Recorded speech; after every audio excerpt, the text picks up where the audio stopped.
Hello, today I'm going to talk about Spotlight 4.5, which talks about government actions on packaged foods and drinks high in fats, sugars, and salt. This article is broken down into three parts. Countries' efforts on reducing sugar-sweetened beverage drinks and consumers' reasons for buying them. Uh, Steps that countries are taking to reduce overall salt consumption, which is a World Health Organization global initiative, as well as children's marketing to children with unhealthy foods. And so these three steps were kind of what's been driving the overall reduction in consumption of sugar, fat, and salt. So I looked at two articles that discussed efforts to reduce sugar sweetened beverages consumption. One of them was a review study that kind of just talked about the different countries and the benefits that they had seen. So you see that they're reducing sugar by taxing it on the soda beverages. And there's been a lot of backlash from the community on it due to seemingly unfairness. And so this article also discussed how governments tax cigarettes, and cigarettes have been shown to be extremely unhealthy. They can cause lung cancer, emphysema, a variety of problems, and these problems are always seen in, and are largely seen in, low socioeconomic communities. So by taxing cigarettes, they are reducing the burden on low socioeconomic communities.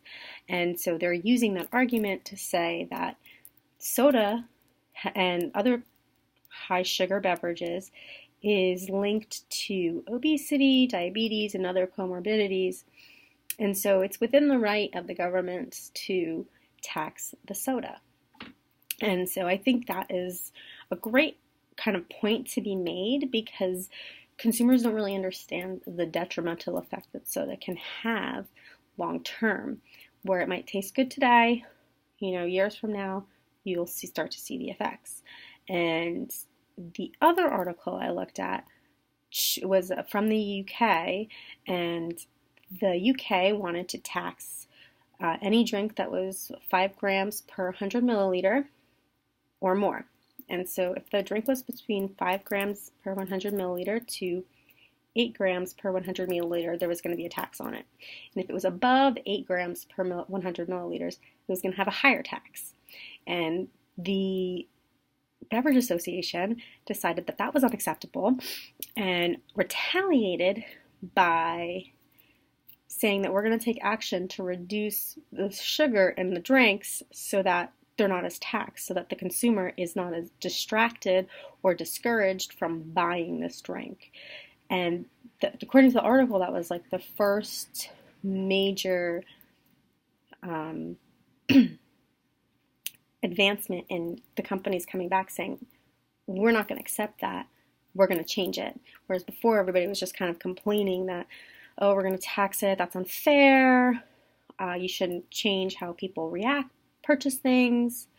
And so I thought that was a really great result from the UK. And it kind of, both those articles can be used to show for the places that haven't implemented this yet that it will benefit you.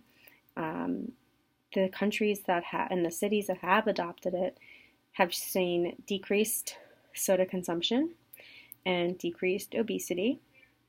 And now you see in the UK, they're using the beverage companies are retaliating by taking efforts to reduce sugar content, where before they weren't doing that.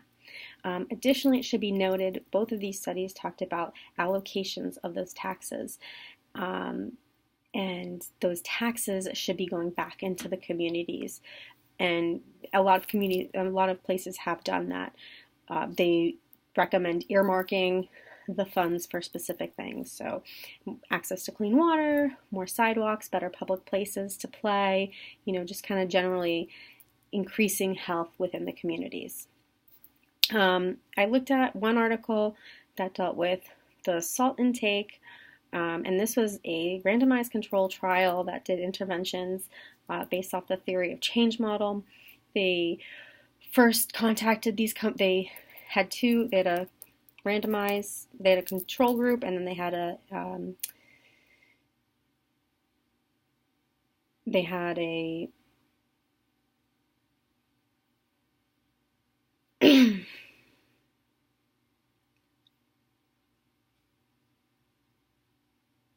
had a control group, and then they had an intervention group.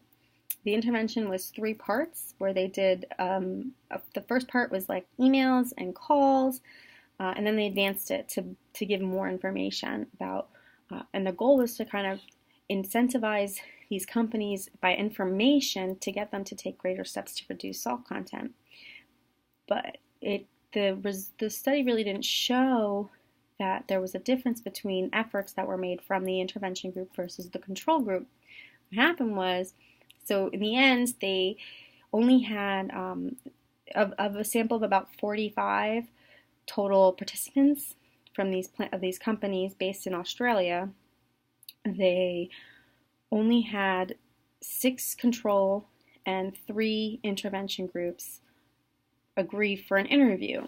And the interview basically said that consumers generate their goals, they have their own nutrition-based goals, and that the consumers are already informed through mandatory packaging laws so that they can make the decision whether or not this is too much salt or not enough salt. And so what I pulled out of this article was that it really shows just how important government intervention is at mandating salt reduction in these packaged foods, because the consumer doesn't take that information and utilize it in a way that's beneficial to them. They just say, okay, this tastes good, so I'm going to keep eating it. Not that I feel that I bloated afterwards because I've just increased the amount of salt I've taken, or not that I've had hypertension, my blood pressure is going to skyrocket, or not that I have, end-stage renal disease, and I really shouldn't be eating this. So it's just an additional kind of factor that I think government should take, and that they should use to help consumers understand why they're making these changes. And then the last article I looked at dealt with marketing to children. And I talked about marketing to children in my last spotlight when I talked about the Amsterdam Healthy Weight Program. The spotlight says how only one, marketing to children has been shown to increase the amount of unhealthy foods that children eat. Children don't necessarily know that they're being marketed to, and they use bright colors, cartoons, things that incentivize children to buy and may give them a desire for it. And children get tons of marketing per day through television ads, through commercials, through billboards, through radio, and now through social media. So it's hard for them to make the right choice because they don't know that they're being marketed to. So this article did a focus group with 12 to 14-year-old teenagers and asked them their opinions on a potential marketing ban. First, I should say that only one country has regulations on advertising to children, and that's Chile, according to Spotlight, and 9 countries have partial restrictions on marketing to kids. And I think one of those would be Amsterdam, as they've taken away unhealthy food marketing in sporting events and on the public transportation, which was referred to in my last spotlight. So this focus group kind of talked to the kids and asked them, what their opinions were, and they were asked if they opposed the ban, and that was because they felt that advertising and marketing is simply there to inform the people about it, the product. And they said that in the end, the parents make the decisions on what is purchased. But then the final question that the interviewer asked was, do you think that the marketing companies are trying to mislead you? And everybody responded with yes. And then they followed up with, how do you take apart what's the truth and what's kind of the misinformation or the lie? And they just were kind of very complacent about it, and they said, well, you don't. And I read that and I was like, this just shows you how much they still don't know.